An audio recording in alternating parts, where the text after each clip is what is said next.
ko, may count na ang mga congressmen kung ilan yung pipirma. So makikita natin yan sa mga susunod na araw, mga kababayan. Sabi ni Benny Abante, pwede yan, hindi parehas yung numero. Pero yung requirement niya, tiwala ako, makukuha namin. O ngayon, doon sa sabi naman po ni dating Congressman Joey Sante Salcedo ng Albay, yung naging announcement na niya ni Sara, ill-advised.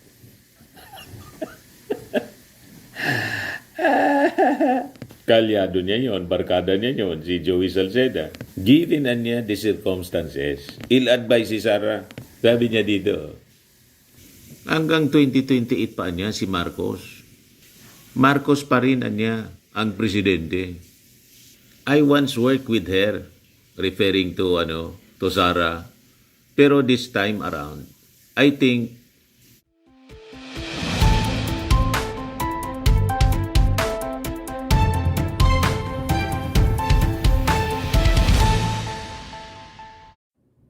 hello po mga kababayan, si Dante Maravillas. Sabi ni Manila Representative Benny Abante, tiwala siya na ang House will secure enough votes para ma-impeach mga kababayan si Sara Duterte. Tapos,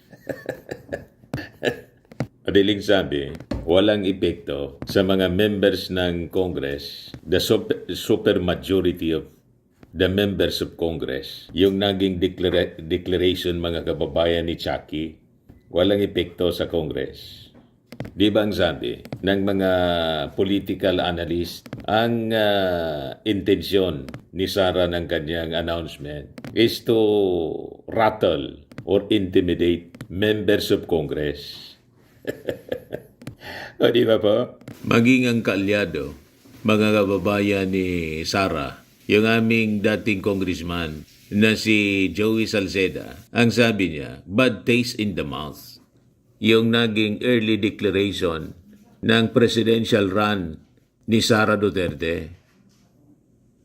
Ito si Congressman Salceda, dating congressman. Ni Sara po ito noong panahon ng 2022 election. Presidente niya si Leni Robredo, Vice President si Sara Duterte. Nagtampo nga si Kiko.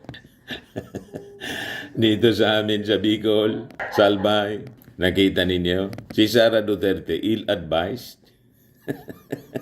O iniwan talaga siya. Nakikinig sa, sa advice siguro. On her own siya nagdidesisyon. Bara-bara. Di ba? But anyway, balikan natin yon mamaya. Dito muna tayo sa naging payag ni Abante.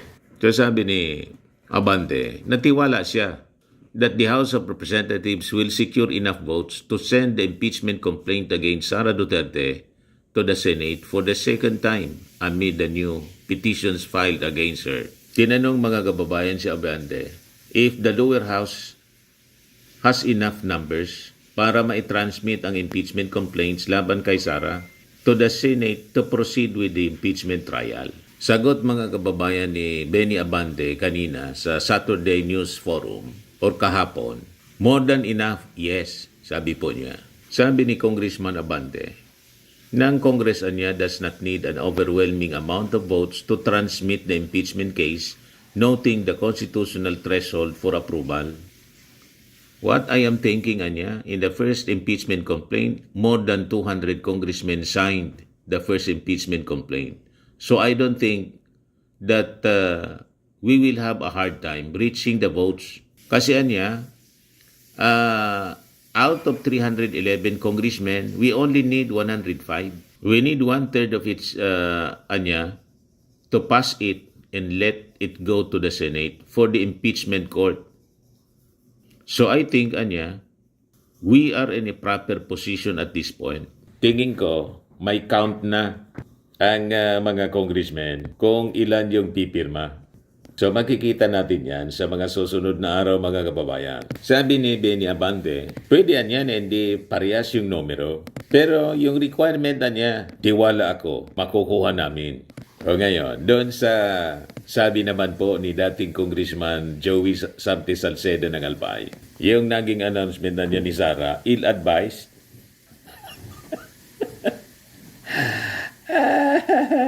Kalyado niya yon, barkada niya yon, si Joey Salceda. Given na niya the circumstances, ill-advise si Sara.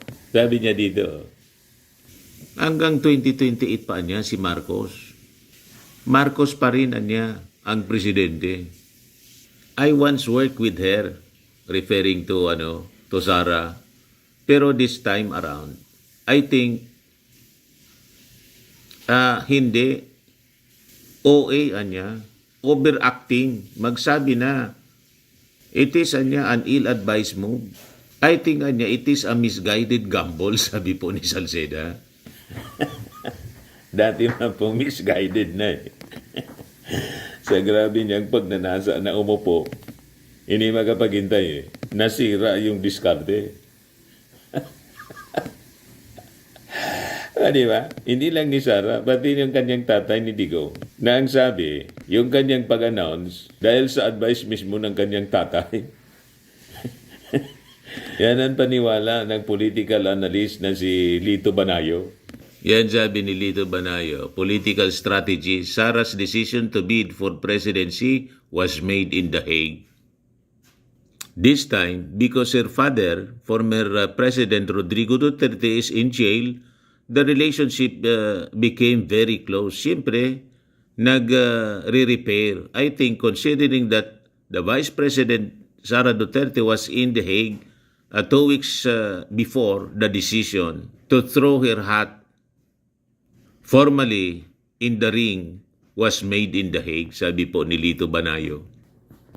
So, an advice galing kay Digong mula sa The Hague. Kaya pala nasabi, mga kababayan ni Joey Salceda, ill-advised.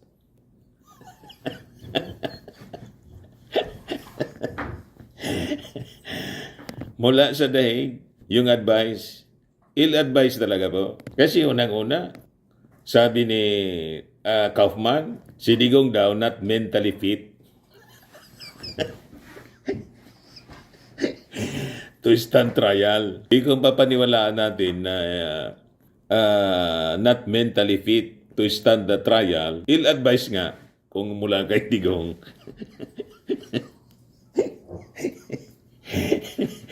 O, di ba? Mga kababayan, para tumakbo si Sara, siguro, sinulsulan ng kanyang tatay, sige na niya, para pag ikaw niya nanalo bilang presidente, kunin mo ako rito. May influence ka na niya. Yan ang paniwala nila na pwedeng influensyahan. Yan ang kanilang akusasyon sa ating Pangulo na may influensya sa ICC. Diba po? Ill-advised, sabi ni Joey Sarte Salceda. Pero sabi naman po ni Ronald Llamas, isa ding political analyst, yan post niya kahapon, "Salamat Robin, by saying you would run for VP, if ICC Prisoner Rodrigo Duterte asked you to, you just confirm that he is of sound mind, influential, and fit to stand trial." Sobrang daldal kasi, di-confirm niya.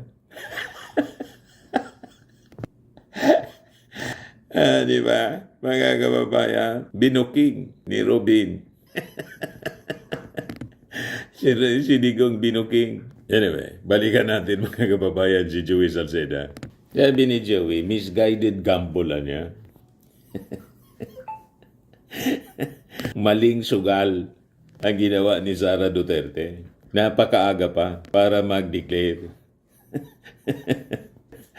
Di ba? So sabi dito, giving weight to Salceda's statement was the fact that he was an avid backer of then Davao City Mayor Duterte during the 2022 national elections. Kasi nga po, si Joey, nangampanya, pati sa Mindanao, nangampanya siya dito sa amin at saka sa kaya po, yung boto ni Sara sa pagka-Vice President,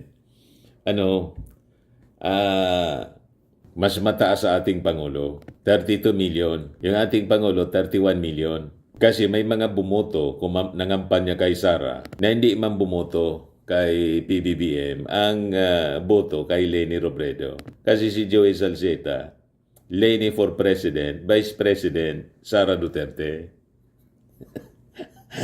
Nakita na ninyo? Ito yung sinasabi ko sa inyo noon. May mga Lenny dati na Sara. Pero ngayon, si Lenny, BBM na.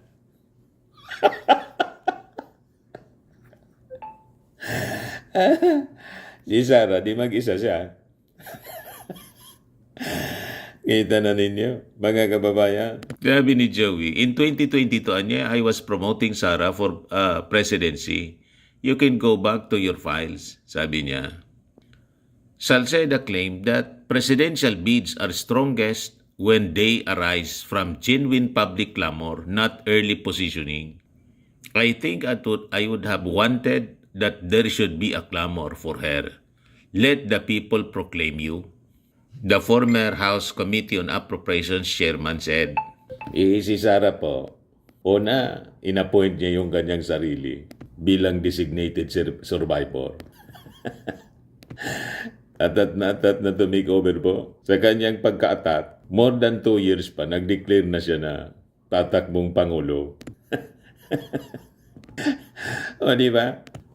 Kasi, hindi nangyari yung distab, yung mga parali nila para mag-people power. At pag napatalsik yung ating Pangulo, through destabilization, take over siya siyempre bilang vice presidente. Hindi nangyari, kaya nag-declare na lang na tatakbong Pangulo. Ang mga supporters niya, mga DDS influencers, tinatawag na siyang president. President agad. Nag-declare pa lang, na-proclaim na. O, di ba? Advance talaga po mag-isip. Malinaw na laway, mga kababayan, na umupo sa Palasyo Malacanang. Walang delikadesa. Di ba? Kaya sabi dito sa balita, at any rate, Salceda described Duterte's move as premature and unnecessary. Yan si Joey Salceda. Tinatanong ko niya, yung nabanggit nyo kasi yung leave bad taste in the mouth. Well, dahil nakafocus na. Hanggang June 2028, si Marcos pa rin ang presidente. Pero, I think,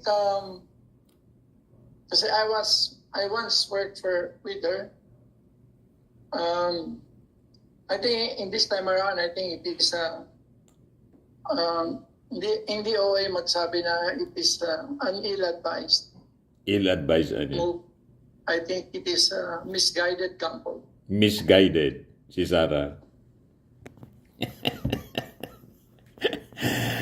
Di ba? Mga kababayan, wala kasing proper guidance yung bata. Makita niya, Mr. Maravillos, tinawag mong bata si Sara. Yung PME nga, graduate, bata yung tawag niya. Bata pa ba si Sara? Matanda naman ako sa kanya. 59 na ako. Si Sara, 47. Di ba? Mas matanda akong more than 10 years sa kanya. Kaya pwedeng tawagin na bata. Batang isip. Isip bata. Isa di po sa Bible ni San Pablo sa kanyang sulat sa mga unang sulat sa mga taga-Korinto. 13:11. Sabi ni San Pablo, when I was a child, I spoke as a child, understood as a child, I thought as a child, but when I became a man, I put away childish things. Nangakuan niya, tumanda na, naging hindi na bata, man na ang tawag sa kanya, di ba? Iwinaksi ko na niya yung mga pag-iisip bata, mga childish things. Kay Sara, wala Isip bata pa rin. Immature. Nagtatantrums. Palaging nagtatantrums mga kababayan. Nakita ninyo? Kaya pati yung kanyang declaration po, immature. Ill-advised yung description ni Joey Salceda. Yan o. Bad taste in the mouth. Premature niya, unnecessary, yung naging declaration ni Sara Duterte. Sabi naman ng Palasyo Malacanang, irrelevant niya yan. Sabi ni Yossi Castro, irrelevant sa ating Pangulong Bongbong. Sige lang po ang trabaho ng ating Pangulo. Kanina po, o kahapon, kinover namin sa Naga City with Leni Robredo. Nakasuot pa ng pink socks to honor Mayor Leni Robredo. Sabi po ng ating Pangulo, ngiting tagumpay si Leni.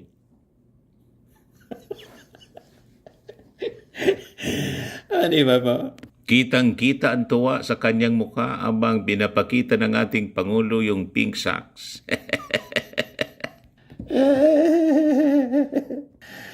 Hindi makamove on sa pink socks, mga kababayan, yung mga DDS. Tingnan naman ninyo po ang ngiti ni Leni. Di ba? Ngiting 500 million. Binigay ng ating Pangulo para sa repair po rehabilitation ng JCM Robredo Coliseum. At pinalinis pa ng ating Pangulo yung mga ilog dito sa Naga City po para hindi mabaha yung mga kababayan ng dating working Vice President and Mayor ng Naga City ngayon, Leni Robredo. O diba? Ayan man lang po yung short video natin. Ako po si Dante Maravillas. Bye-bye po. God bless.